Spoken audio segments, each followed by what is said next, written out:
Have you ever met someone, heard their name clearly, and then forgot it just a few seconds later? It feels embarrassing, but psychology says this doesn't always mean you have a bad memory. 1. Names have no meaning for the brain. In cognitive psychology, names are mostly arbitrary labels. They usually don't carry meaning or useful information. Your brain prefers remembering things that connect to knowledge or experience, so it may easily remember someone's job, personality, or story, but forget their name. Without meaning, the brain simply doesn't encode the name strongly. 2. Your attention was divided. When someone introduces themselves, your brain might already be busy. You could be thinking about what to say next, how you look, or what impression you're making. Because of this divided attention, the name never fully enters memory. If attention isn't focused at that moment, the brain fails to properly store the information. 3.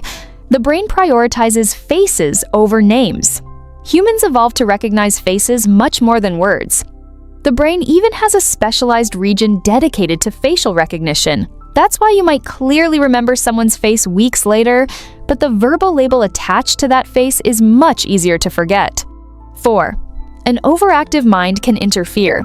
People who think a lot often struggle with remembering names. Their mind may be running multiple thoughts at the same time. This creates cognitive overload, which makes memory encoding weaker. So, forgetting names can sometimes come from too much mental activity, not poor intelligence. 5. Memory works through associations.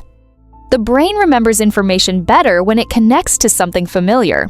But most introductions happen quickly without giving your brain time to build a link. Without an association, like a visual image or trait, the name feels random, and random information is much easier for the brain to discard. If you enjoy learning the hidden psychology behind everyday human behavior, subscribe to the channel. Because once you start understanding how the mind really works, you begin noticing things about people most others completely.